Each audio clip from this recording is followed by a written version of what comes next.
Thank you, Celebration. Thank you, Ricky Byers-Beckwith and Reverend Michael Beckwith, for the love that washes over me whenever I interact with this congregation. We're in the fourth week of our book study of Anita Moorjani's book, Dying to Be Me. And I want to read a quote from that book, which I think is particularly important. I'm going to be talking about my journey from a diagnosis of lung cancer to where I am today in treatment and all of the good news that has come from that. But I want to read this because it's important. Before I discuss this, it says, I just want to put a word of caution regarding the dangers inherent in this topic. One of the hazards is that what I say can come across as sounding as though those who don't recover or those who still have cancer are in some way less than those who have healed. This is not true. We all journey personally, and we are all magnificent. That is the truth of us. So I went for a routine Medicare physical in January, and while I was there, I asked my doctor if she would please run a scan of my lungs, because about 5 or 6 years before, they had discovered some what they called fibrotic tissue at the bottom of my left lung and a little bit of emphysema, and I thought it was wise to see what was going on with that. And so she scheduled the scan. I had the scan, and that day, I had a message from her to please call her or come in or make an appointment and see her the next day. And Gina and I went the next day, and she looked at me and she said, "You have lung cancer." And after I got over just the shock of the statement, I said a number of things. I remember them. The first one was, "Holy shift, I have lung cancer."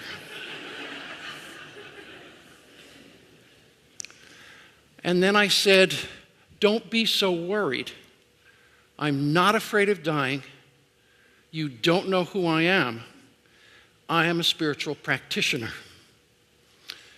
Reverend Michael Beckwith defines, and he's my master teacher, that's where Gina and I studied, defines a practitioner as not just a body of knowledge, but a body of consciousness able to hold the truth of our oneness, of our perfection, of our wholeness, of the principles that Jean read as our affirmations.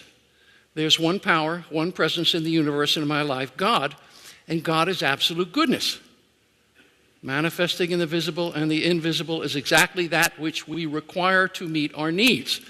And so this was a foundation for me right away. I was talking the other day with one of the congregants, and she was a tennis player, and I said, I played a lot of tennis when I was younger. Do you remember ever hitting a perfect backhand? It just all of a sudden the ball comes at you really fast and you swing and you've hit this perfect cross court. Well, the ball came at me really fast. My fear of death, my lack of fear of death was really an attribute.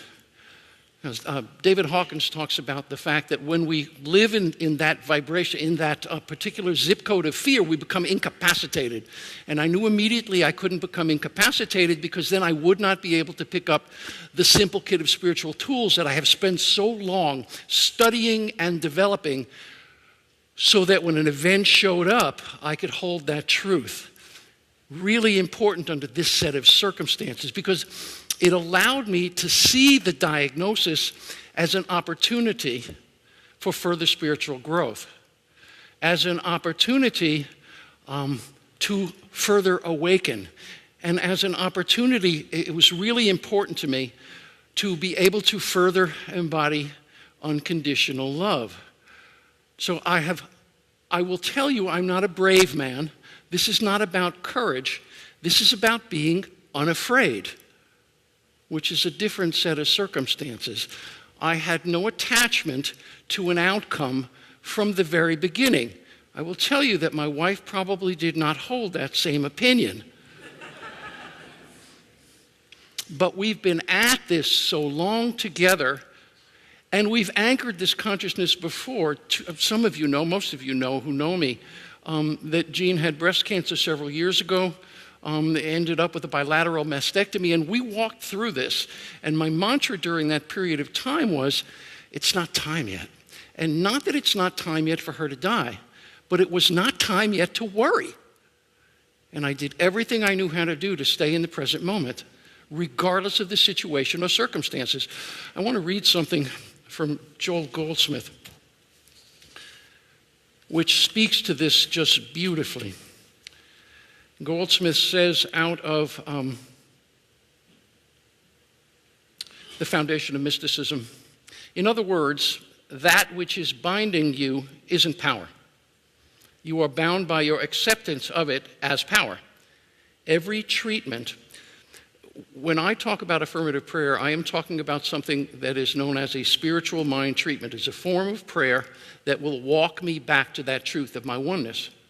I start with gratitude, which takes me from my head to my heart. I go to recognition. This is what God is. I go to unification. I am one with that. Therefore, what it is, I am. And under this set of circumstances, it was really important. Every treatment you give must embody the specific truth that there are not two powers, a good power and an evil power. Every treatment must embody the truth that God is power and not this appearance, whatever its name, whatever name you give it, paralysis or Pilate, Pontius Pilate. If it is a temporal power, it is not spiritual law, it is not power. Whether you're giving a treatment to forms of sin, erroneous thinking, disease, lack, limitation, unemployment, or unhappiness, your treatment must include the statement that this you hold is in power. Every treatment must include the realization, therefore, that we are not invoking a God power to destroy a sin or disease power. The truth we are declaring is, what did hinder you? As there's only one power, one presence in the universe, in my life, God, and God is absolute goodness, and as I am one with that, boy, I place myself squarely in the Garden of Eden. And the only thing that can kick me out of the Garden of Eden is my thoughts, my thinking. So I have practices in place, affirmative prayer and meditation, to be able to observe my thinking.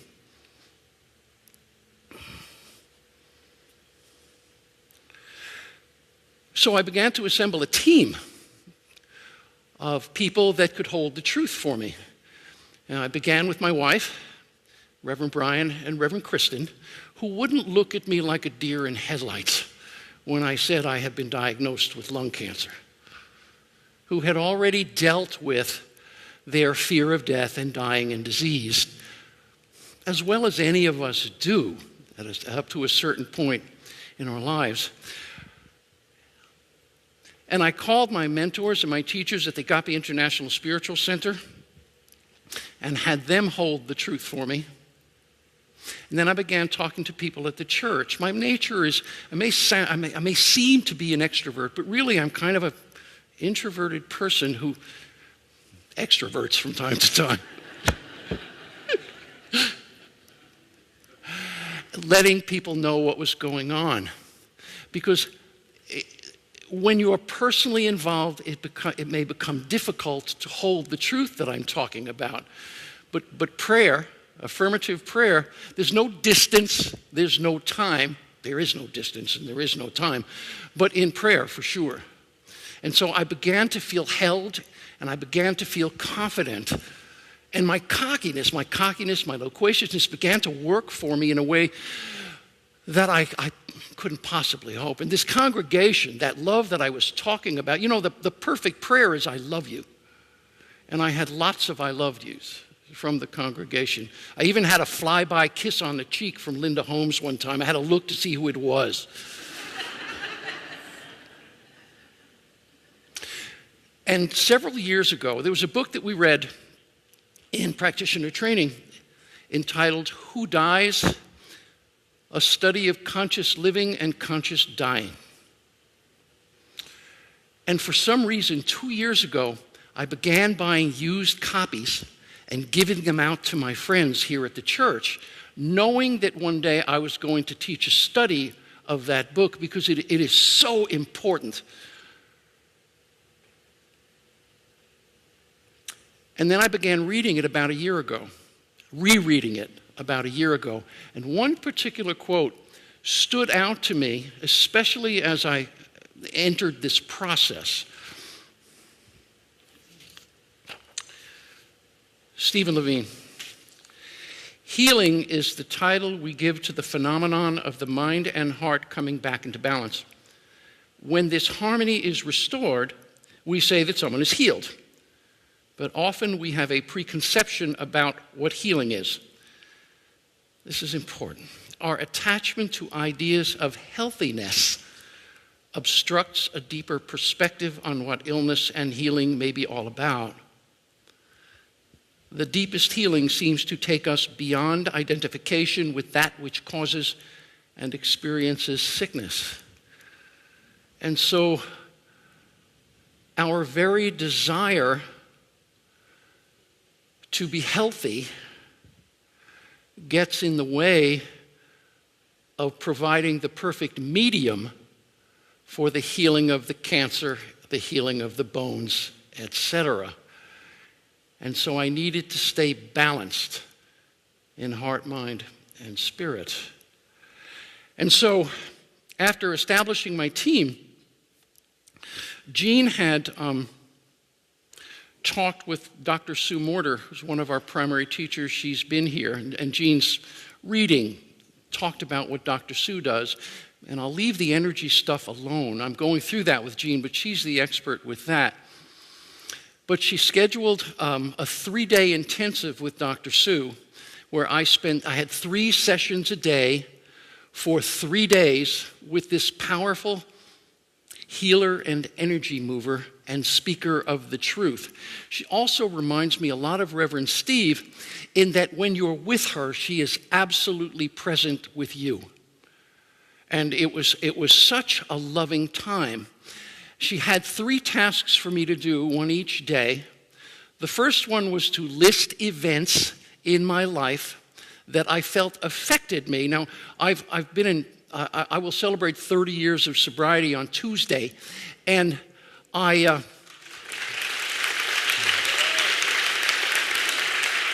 thank you. And I've done lots of inventories and looked within. But she didn't care whether I'd worked through it or not. And it wasn't necessarily those things you might have seen on an inventory that she was looking for. But what she did with me was help clear energy blockages that kept me from being my truest self and being able to unify fully. The second day, she asked me for any insights that I might have had. And here's where the real juice is.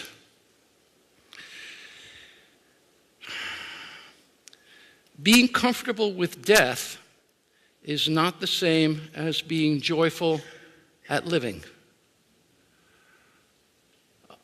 And as I related that to her, you have to understand, I'm lying on my back on a table, and she's muscle testing me and all of the stuff that she does. And I said, I got a 92. And she said, yeah, we need a 98. Like I was taking a test. Insight number 2, what if my destiny, my true self, is to live joyfully? And I haven't been doing that because I have less fear of looking at my shadow self, of looking at the darkness, I had done it, than I did of just living all out joyfully. And I will tell you that the way I see it, the tension between those things probably placed the cancer where it did to give me the opportunity to look at it and the opportunity to relate this story to you. Not about responsibility or good or bad. Insight number 3. If I hold any aspect of myself in negative judgment, I can't love myself. If I can't love myself, I can't love you. And if I can't love you, I can't love God. And if I can't love God, I can't fully unify, and that gets in the way of healing. Now, I said I have no fear of death, but I would prefer to live. I would. But in meditation, while I was there, I also got to meditate 3 times a day while I was there. Once in the morning, which I do regularly, and once in between each session during the day. So I spent a lot of time going within and in the stillness, looking at what needed to be looked at, but not looking at the dark side, looking at the side of myself that was not able to fully experience the joy that is. And that was really important. That there was still a whiff of not enoughness after years of practice. And this was a time where I, with this amazing practitioner person, sat knee to knee and talked. And she talked about that energy and the need to be able to love oneself and how important it is. And we're not just talking about a spiritual bypass. I love myself so much. It's not about that. It's that blocks me from spirit, if that can happen. The fact that I was doing this work, that there is work to be done. We talk about it being a lifelong process. Everybody here who's been on a path will say, well, it's a lifelong process. And then we go eat yogurt or we go do something else. I'm not saying we have to be constantly vigilant, but the work is ongoing. And it was ongoing for me, and I can't tell you the amazing soft results that I got from working with Dr. Sue Morter. And we'll talk about results in a minute. Can we put up the cartoon, please?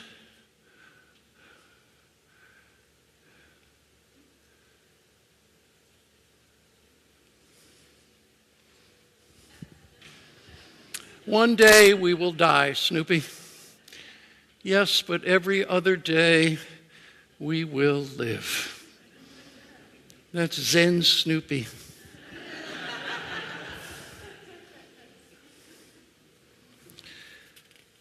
So I left Dr. Sue, and the weekend after I got back from Dr. Sue's, I started treatment at Texas Oncology. And the first day I showed up at Texas Oncology, they had a sign on the wall that said, "Fight Cancer." I had to take a deep breath because the notion of fighting cancer was foreign to me.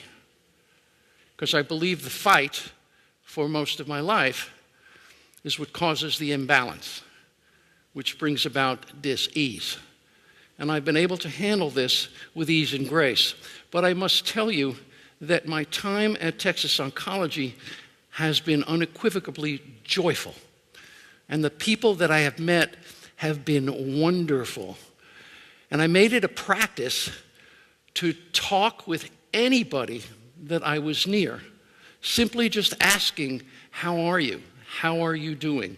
Not relating my experience, but just reaching out and touching people, which is something that I have become, it's important to me to do. A lot of talking going on sometimes, but I really wanted to reach out and touch. A lot of teaching happens a lot of the time, but I just wanted to be able to touch and make use of this adventure that I was on. Use this opportunity to grow spiritually and to wake up. Now, I was talking with Reverend Brian, and I said, if I have to die to wake up, all right. That's the good news. Anyway, I want to talk about the results that I've had. And I worked with an amazing doctor who listened to me at every step of the way as I was talking about affirmative prayer and meditation and things of that nature with this health professional who took the time to listen to me. I'm telling you, his presence was just as healing as any medicine that he could possibly have done for me. Would you put up the medical slides, please?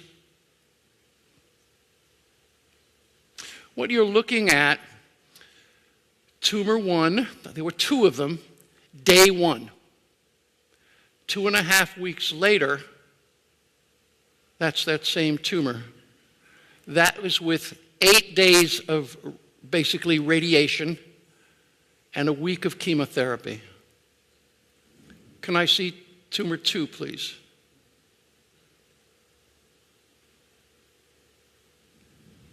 Day 1 and 2.5 weeks. Let me tell you what the doctor said. The first day of treatment, they had to retake the pictures because the tumors had changed. This is what they told me. So after getting back from Dr. Seuss with no medical treatment at all, they had changed. I said, have they shrunk? And the technician said, yes, they're smaller. On day 7, Dr. Newish said, this is highly unusual this early in treatment. Your tumors are shrinking and they look fuzzy. 2.5 weeks, he said, we don't see things like this very often. We rarely get to see this. 3.5 weeks, we see people respond, but not so much and not so fast. He then referred to it as an anomaly. On week 5, day 1, I'm 6 weeks into this now, I had an opportunity to speak with my medical oncologist who had not seen the pictures. This is a very reserved guy. And he looked at the pictures and he said, wow.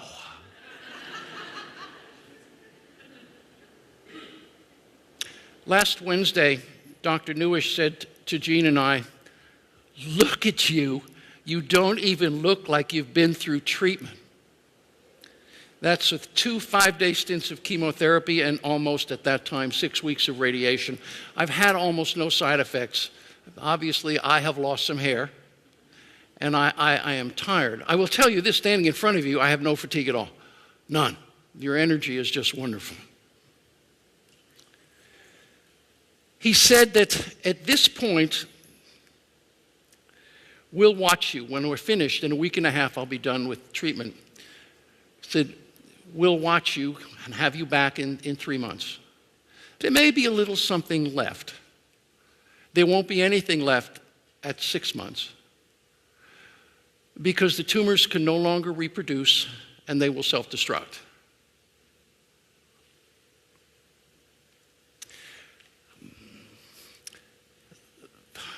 I talked earlier about wanting to be able to embody unconditional love. We were taught in training that what I really want to be is a beneficial presence on the planet. And so, as I said, I reached out to everybody I could reach out to. Matter of fact, I said to Dr. Newish, I said, you know, I've been talking to everybody I can. He said, I've seen that. And I had. I have one particular happenstance. The elevator at Texas Oncology is famous for being slow. And you park in a parking lot, and you go upstairs. And one day I was waiting, and a beautiful woman, about 15 years older than I, about 85, walked up behind me, and she had beautifully coiffed red hair, bright red hair. It may have been a wig, and was wearing a satiny green T-shirt. And to say she was fragile was an overstatement. But I was wearing a T-shirt that my friend Liz gave me that said "Love Anyway," and so she looked at my T-shirt and she said, "What does it say?" I said, "Love Anyway." And she said, "There's not enough love in the world." And I responded by saying, "There is, I beg to differ, but we just hear about the other stuff." And I even referred to His Holiness the Dalai Lama, who said the very same thing, that the media publishes this other stuff, it gets readers, but in truth, there's plenty of love. It never diminishes. It can't be used up of love. And so, ding, the elevator came and we got on. And she said, "You made my day." And I looked at her and I felt compelled, alone in the elevator with this woman, to grab her, give her a hug and a kiss on the cheek. I was getting off on one. She was beaming, and I could barely contain the sob that was trying to come out of my throat. It was such an amazing moment to do that. And I thought to myself, not at that moment, If I had to get cancer to achieve that moment with that woman, I would do it over and over and over again. Thank you.